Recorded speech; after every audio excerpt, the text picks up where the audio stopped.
ಹರೇ ಶ್ರೀನಿವಾಸ. ನಮಸ್ಕಾರ ಬಂಧುಗಳೇ. ಚಾತುರ್ಮಾಸದಲ್ಲಿ ಆಚರಿಸಬೇಕಾದ ಅನೇಕ ವ್ರತಗಳು ಇವೆ. ಅದರಂತೆ ಕಾಮ್ಯವ್ರತಗಳು ಇವೆ. ಕಾಮ್ಯವ್ರತಗಳು ಎಂದರೆ ನಾವು ಫಲಾಪೇಕ್ಷೆಯನ್ನು ಬಯಸಿ ಮಾಡುವ ವ್ರತಗಳು.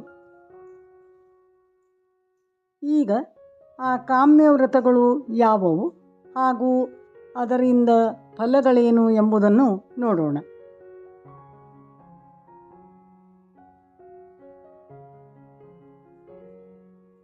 ಪರಮಾತ್ಮನಿಗೆ ನಮಸ್ಕಾರ ಮಾಡುವುದರಿಂದ ಗೋದಾನದ ಫಲ ಸಿಗುತ್ತದೆ.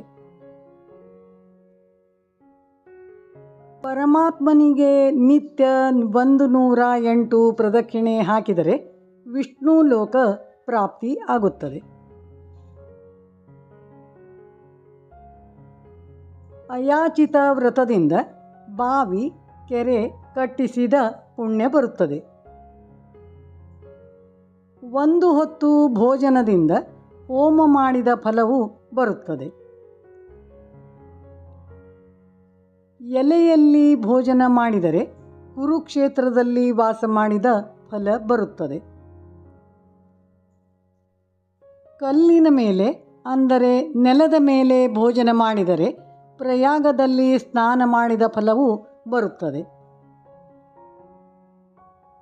ಬೆಲ್ಲ ಬಿಡುವುದರಿಂದ ಒಳ್ಳೆಯ ಕಂಠ ಧ್ವನಿ ಬರುತ್ತದೆ. ಎಣ್ಣೆ ಬಿಡುವುದರಿಂದ ಸುಂದರ ದೇಹವು ಪ್ರಾಪ್ತಿಯಾಗುತ್ತದೆ.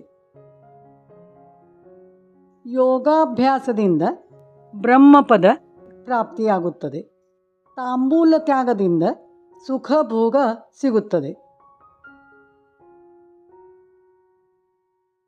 ಘೃತ ತ್ಯಾಗದಿಂದ ಆಕರ್ಷಕ ಸುಂದರ ದೇಹ ಸಿಗುತ್ತದೆ. ಶಾಖ ತ್ಯಾಗದಿಂದ ಪಕ್ವಾನ್ನ ಭೋಜನ ದೊರೆಯುತ್ತದೆ. ಹಾಲು ಮೊಸರು ಮಜ್ಜಿಗೆ ತ್ಯಾಗದಿಂದ ವಿಷ್ಣು ಲೋಕವು ಪ್ರಾಪ್ತಿಯಾಗುತ್ತದೆ. ಧಾರಣೆ ಪಾರಣೆ ವ್ರತದಿಂದ ಬ್ರಹ್ಮಲೋಕತ್ವವು ಪ್ರಾಪ್ತಿಯಾಗುತ್ತದೆ. ನೆಲದ ಮೇಲೆ ಮಲಗುವುದರಿಂದ ರಾಜತ್ವ ಪ್ರಾಪ್ತಿಯಾಗುತ್ತದೆ.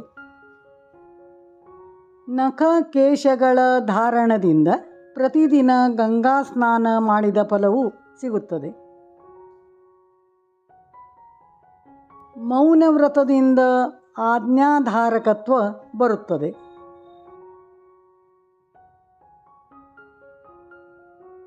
ಈ ರೀತಿ ಆಷಾಢ ಏಕಾದಶಿ ದಿನ ವ್ರತ ಸಂಕಲ್ಪ ಮಾಡಿ ಕಾರ್ತೀಕ ದ್ವಾದಶಿವರೆಗೆ ಮಾಡಿ ಇವುಗಳ ಉದ್ಯಾಪನೆಯನ್ನು ಕಾರ್ತೀಕ ಪೂರ್ಣಿಮೆಯೆಂದು ಮಾಡಬೇಕು.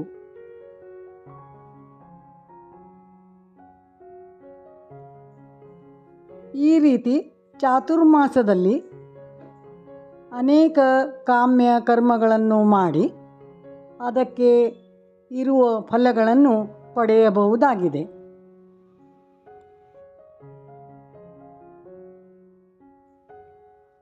ನಿಮಗೆ ಯಾವುದು ಅನುಕೂಲವೋ ಆ ವ್ರತವನ್ನು ಮಾಡಿ ಆಯಾ ಫಲವನ್ನು ಪಡೆಯಬಹುದಾಗಿದೆ.